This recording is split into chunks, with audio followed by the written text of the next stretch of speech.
আসসালামু আলাইকুম। রনি দ্য অলরাউন্ডারে সবাইকে স্বাগতম। আজকে কথা বলবো বাকি প্রিমিয়ার লিগ নিয়ে।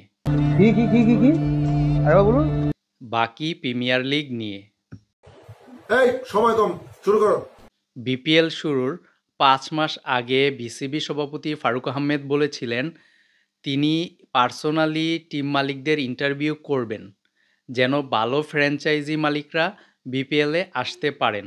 আমি পার্সোনালি ইন্টারভিউ করব টিমের ওনারদের so that we want to see some good people around. এবারের বিপিএলে ৭টা টিম সিলেক্ট করতে লর্ডস অফ এফোর্ট দিয়েছেন ফারুক আহমেদ ও তার টিম।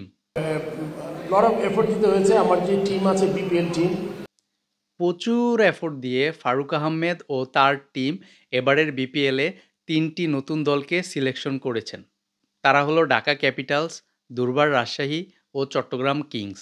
ফারুক আহমেদ আরও বলেছিলেন এবারের বিপিএল হবে আগের বিপিএল থেকে আলাদা, যার নমুনা পাওয়া যায় বিপিএলের তৃতীয় ম্যাচ থেকেই। চট্টগ্রাম কিংসের গুলিস্তানি হেলমেট বিতর্ক দেশব্যাপী বিপিএলকে পৌঁছে দেয়। আর রাজশাহীর মালিক শফিকুর রহমান এবারের বিপিএলকে নিয়ে গিয়েছেন বিশ্ব দরবারে।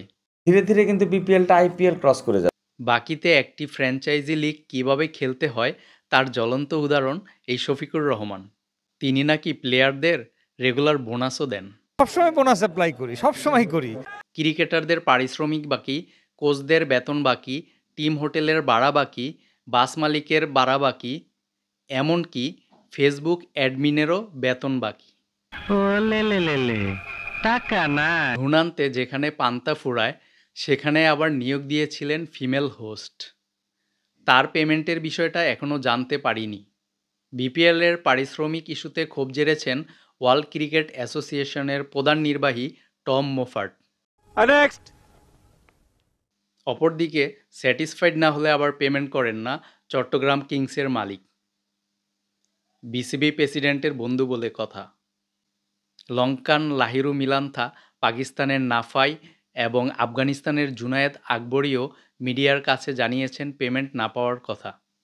দলটির ব্র্যান্ড অ্যাম্বাসিডর হিসেবে নিয়োগ দেওয়া হয়েছিল পাকিস্তানি সুপারস্টার শহীদ আফ্রিদিকে, কিন্তু সময়মতো পারিশ্রমিক না দেওয়ার কারণে চট্টগ্রাম পর্বে দলটির সাথে যোগ দেননি শহীদ আফ্রিদি। যেহেতু চট্টগ্রামের মালিক সন্তুষ্ট না হলে কাউকেই পেমেন্ট করেন না, তাই কাজে সন্তুষ্ট করতে না পারলে পেমেন্ট আটকে যেতে পারে দলটির হোস্ট এবং কানাডিয়ান মডেল ইয়াশা সাগরেরও। ক্রীড়া উপদেষ্টা আসিফ মাহমুদ বলেছিলেন এবারের বিপিএল হবে ইতিহাসের অন্যতম সেরা এবং স্মরণীয়। সত্যিই বাকি প্রিমিয়ার লিগ হিসেবে এবারের বিপিএল ইতিহাসের অন্যতম সেরা এবং স্মরণীয় হয়ে থাকবে। কিন্তু বিসিবি প্রেসিডেন্ট ফারুক আহমেদের লট অফ এফোর্ট দিতে হয়েছে। আমার যে টিম আছে বিপিএল টিম, এত বড় এফোর্ট দেওয়ার পরও এমন হলো কিভাবে? সত্য জানতে চোখ রাখুন পরবর্তী ভিডিওতে।